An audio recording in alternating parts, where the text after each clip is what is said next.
Hey guys, welcome back to Faro Iron and Customs. I'm Michael, and today we're making a tucking hammer, a large tucking hammer for tucking heavier gauge metal.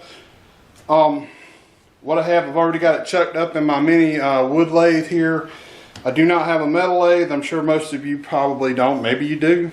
And if you do, this won't be a problem for you because we are using Delrin.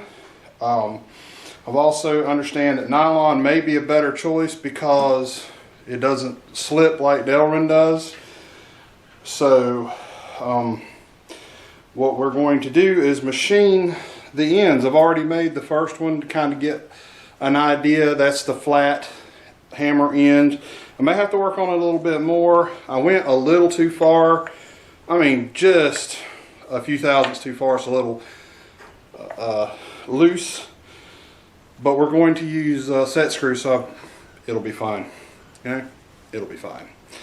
And what I'm using for the hammerhead is a piece of 1/4 inch, 1.5 quarter wall DOM tubing.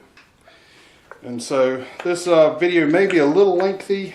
I was thinking about trying to make a shape with this hammer, so we're going to get into it. I'm probably going to kind of glaze through the machining work of this, just kind of show y'all what I'm doing, where I'm going with this, and then we're going to try to shape a piece of metal here in a little bit, hopefully. Okay, so like I said, I bought a piece of Delrin. This is enough to make 4 ends. I bought 12 inches. I'm making the head just shy of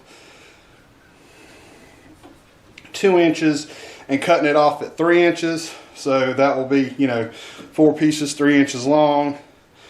This one, like I said, I made this one flat. I may work on it a little bit more, may chuck it back up in there a little and work on it a little more and a little bit polishing on it. But I've marked this one at, like I said, just shy of 2 inches and right at 3 inches. And that is going to be the area that, the step down that's going to go inside the piece of DOM. And I'm not really great, I'm going to have to sharpen that, I expect. I'm not really great at doing woodworking. There's a lot of really good people out there. Nick Ziametti is just a name that comes to mind that I watched a bunch of his videos. I'm trying to think. Pole Barn. I can't remember. I'm sorry. I can't remember what his name is. He makes a lot of stuff. What was it? Peter Brown, I think. It's really good. Some stuff I watched over the years. And so this is really all you need. This Delrin's really hard. It's not like cutting wood. It's going to do this and you have to stop it and then cut the get the pieces of Delrin out so that you can see what you're doing. But I'm going to take and hog this out. And what I did on the other one was I just started at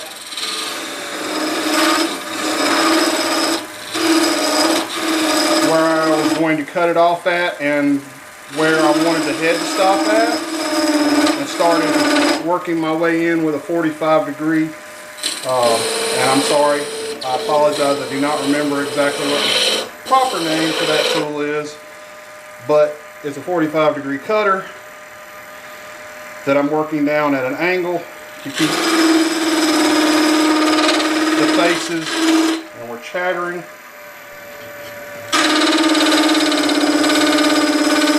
And I work it down far enough that I need to start hogging some out, and I'm just using, and this is I think called a gouge.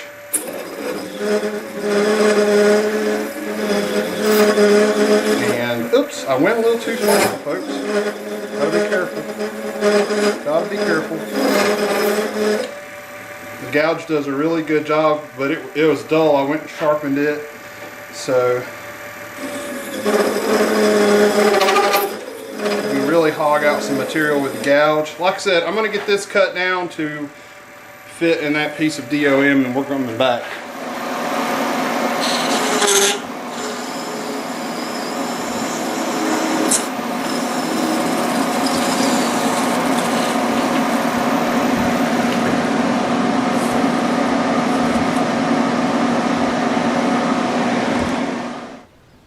Okay guys, come to think about it, that gouge is called a bowl gouge, I believe. And it is not the right tool for what I'm about to use it for. But it is cutting this Delrin really nicely, so that's what we're going to do. Oh, did y'all see that? Yeah. So, let me get this set back up. Alright, so we'll go about it a little slower. And we got to actually take a good bit of this off to get down to a point. And we're trying to keep the chatter down. I may have to go sharpen this again. And I did pretty good the first sharpen.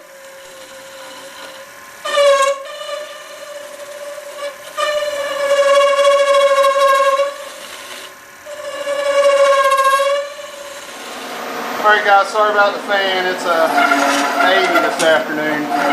It's supposed to be 50 again on Sunday. Old North Carolina, I'm telling you what. It's kind of bipolar right now. Alright.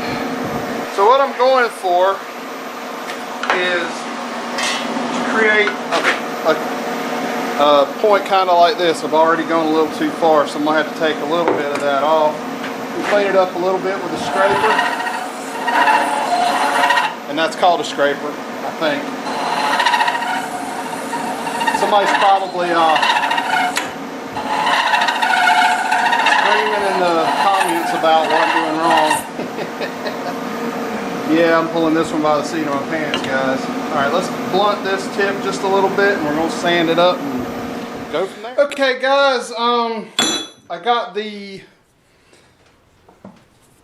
cross pipe, the head of the hammer, drilled and put some 5/16 by 16 set screws in. I kind of screwed up on the bottom, drilled the holes too big. You know, this is a prototype, so before I move forward, I want to kind of talk about handles. The one that's online available from ProShaper.com from Ray Chalene's site is got a metal handle on it, and I'm pretty sure that's what I'm going to do is go ahead and put a metal handle on it, because I don't know that a wooden handle would stay in this piece of pipe like it's supposed to. And that was what I wanted to kind of show y'all. So a couple of years ago I made this. It's a top cut for my forging, and it's made out of a forklift fork. So when you make a hammer eye and a hammer, you have a tool to punch the eye. You can see it's got a tip and it's tapered, and it goes in and creates a taper, and then you drive it in, flip the head, drive it in until you punch the slug out, then you create the taper. And then they have a tool that's a long taper that's the shape of and that one, it's made out of ductile iron. You can't use this for forging really. You just stick it inside the hammer head in the eye of the hammer and form the hammer around it. So what I'm trying to say is a hammer eye is shaped like an hourglass on the inside. It gets smaller at the middle, or it should, and that's how the head of the handle will stay in a hammerhead. It locks down on this taper, and you put the piece of wood in the slot to make the head wider this way, then you put the piece of metal crossways and it pushes the wood out that way. And the no-seams are horrible today. I'm going to get some bug spray. Anyway, so we're going to get set up, weld this in. Alright guys, I wasn't really prepared to do the metal handle. So what I think I'm going to end up doing is I want to get some of that like bike tape, like you would wrap a 10-speed bike, and do the handle in. I do want some cushion. I'm definitely not a fan of hammers that are made out of all steel. It's really not good for your hands to take that shock, and that's the reason why usually hammers come with a composite handle or a wooden handle, is to take up the shock. So I'm thinking the plastic is going to help take up some of the shock. So we're going to see. If it doesn't work, we're going to come up with something else. So what I have done is I cut out a piece of 18 gauge out of the ceiling, just out of a scrap piece that I had running around up top, and I want to make a fender shape. And like I said, I'm just learning, so I don't want anybody to think that I'm a sheet metal guy. I'm teaching myself to be a sheet metal guy. So what we need to do is this entire area, if we roll it this way, this entire area here has to shrink, and it needs to shrink more on the outside and get progressively less towards the inside to get that roll to be a round roll. So we're not going for a 90-degree bend, or it will probably be 90 degrees, but it's going to have a roundness to it. And you know, I thought instead of just doing a scrap piece of metal, I'd try to make something similar to what one of my first projects is going to be. So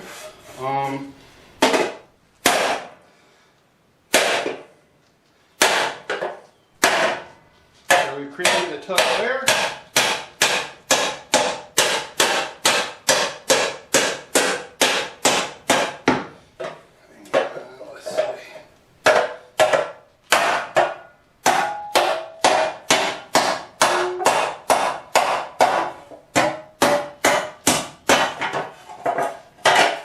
This stuff is way harder than that 24 was.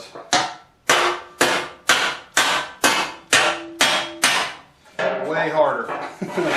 Ooh, there's going to be smoke out there. But it's doing a really good job of creating the tucks.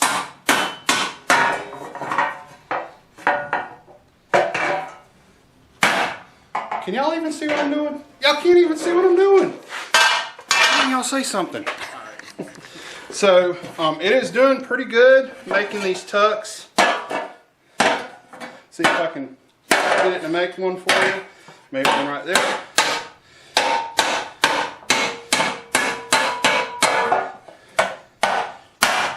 Need one right there. There's a place in this stump that's a little more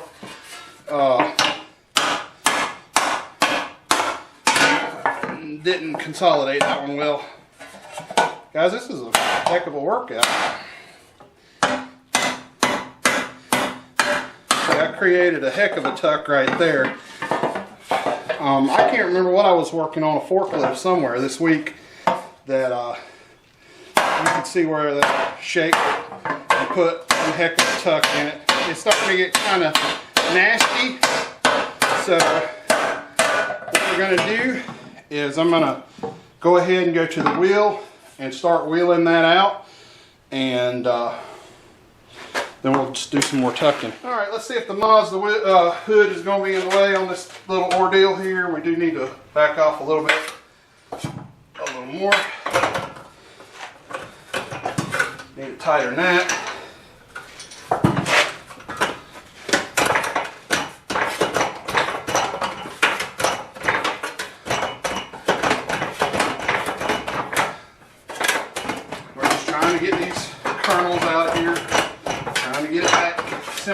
smooth so we can go back to the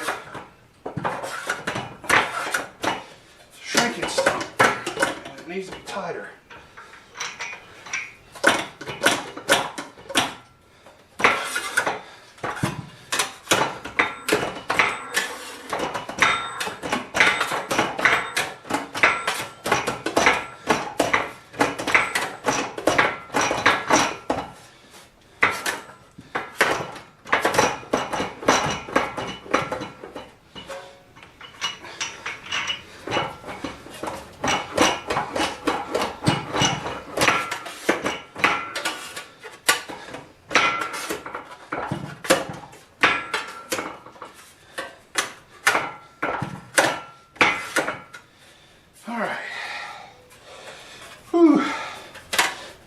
Considerably harder to work than the 24 was.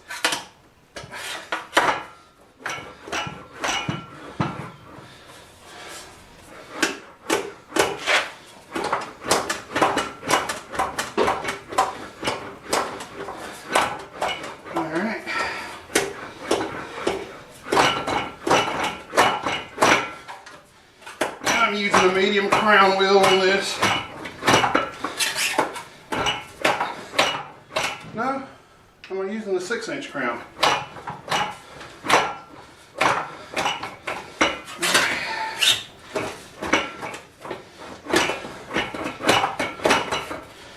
Alright. So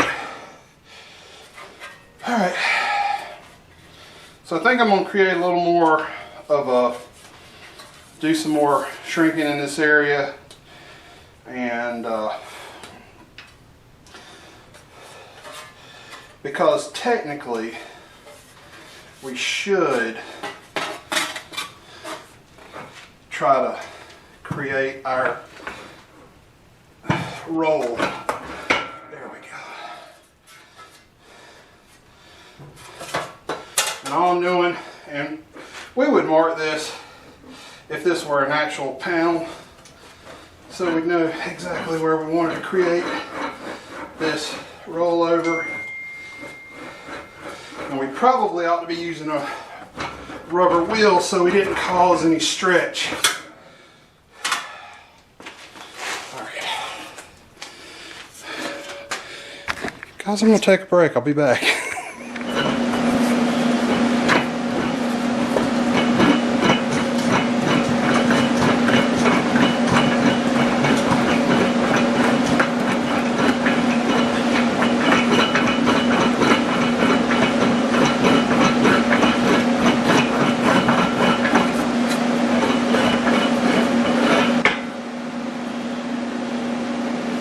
Alright guys, I mean that needs a whole lot more work to it. It needs some developing right there. You're going to have some crown out here. We got a pretty high crown anvil in it right now. We can try to put some crown in that to pump it out. Give it some shape.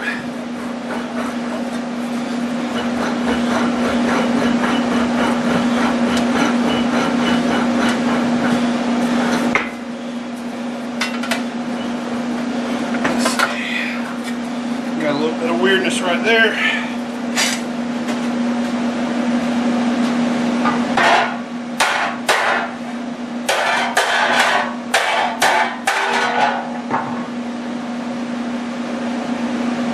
Yeah, it needs a little more shape right in here. It buckled just as soon as I put it on the